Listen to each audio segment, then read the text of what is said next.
શું થાય છે કે તમારું ફોર્મ છે ને એકવાર ચેક પોતાને કરી લેવું, કારણ કે 5 કેસ મારી પાસે ગયા વખતે એવા હતા કે તમારી 20 વીઘા જમીન હોય અને ભૂલમાં તમે હડબડી કરો અને ઓપ્ટર 20 ગુઠા લખી નાખ્યું તો તમને ખાલી 3500 રૂપિયા મળવા પત્ર થાય.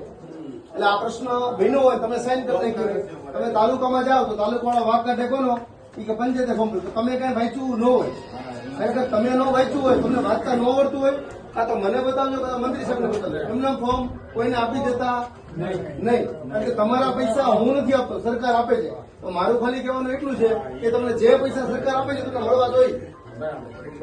તમને અહીંયા કાંઈ પ્રશ્ન નહીં આવે, તમે આવશો, આપણે રોજના 100 થી 150 ટોકન આપ્યા છે. એ પ્રમાણે આપણે જોઈએ ને તો આપણું કામ 7 થી 8 દિવસમાં પૂરું થઈ જાય છે અને આપણી પાસે ટાઈમ છે 15 દિવસનો. એટલે તમે કોઈ ભીડાઈ ખોટી ન કરતા, જે તારીખ જે ટોકન જેને આપ્યું છે એ તારીખે ત્યાં આવજો. તમે તમારું ખેતીવાડીનું કામ કરો, તમારું તારીખ ને ટોકન એક જ દિવસ તમારે ખાલી ફાળવવાનો છે. આ 15 દિવસ તમારે નથી ફાળવવાના. ટીમ જો આપણે બોલાવી દીધી છે, બહારથી બધા વીસી બોલાવી દીધા, 6 માણસો પાછા બેહાડવાના છે. એ પંચાયતની સુવિધા છે. તમે આવશો એટલે સવારને સાંજ તમને ચા પાણીની વ્યવસ્થા આપણે કરેલ છે.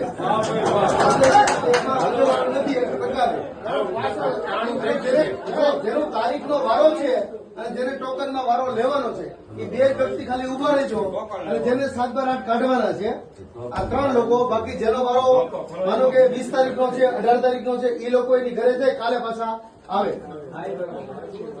તમે જો સાથ નહીં આપો તો મારાથી કામ નહીં થાય. હા, ટોકન લેવાવાળા માટે બેસો અને ટોકન જેને મળી ગયા છે આજની તારીખના એ લોકો બેસો અને જેને 7/8 નવા કાઢવા છે એ બેસો એમ. બાકી તમારું કામ સિસ્ટમેટિક તમારી ઘર સુધી પહોંચી જાય એની જવાબદારી ટોટલ મારી છે, તમારે ઉપાધિ નથી કરવાની. પણ એક ખાસ ધ્યાન લેવાનું કે તમારું 7/8માં તમે જે અરજી કરાવેલ છે, અરજીનું તમારો સર્વે નંબર અને તમારી જમીન કેટલી છે ઈ અને આ 2 સેમ થવું જોઈએ. તમને ન સમજ પડતી હોય પણ મને બતાવજો કે મંત્રી સાહેબ આવે છે એમને બતાવી લેવું. જ્યાં વખતે બધાને આવી ગયા છે પણ 5 થી 7 કેસ આપણે એવા આવ્યા હતા કે માનો કે 20 વીઘા જમીન હતી, આમાં 20 ગુઠા ઉતારવામાં લખાઈ ગયું હોય અને એ લોકોને મળવા જોઈએ 22,000 પણ મળ્યા છે ને 6,000 રૂપિયા. તમને મને બેને દુઃખ થાય એવું કાર્ય ન બને. એટલે સાથ મારો તમારો હોય, તમે સાથ નહીં આપો તો મારાથી કામ નહીં થાય. બાકી અહીંથી કાંઈ તમને ઘટવા લીધી એ જવાબદારી પંચાયતની છે. બસ આ લોકો ખાલી નથી, જેનો કાલ વારો છે ને એ તંત્ર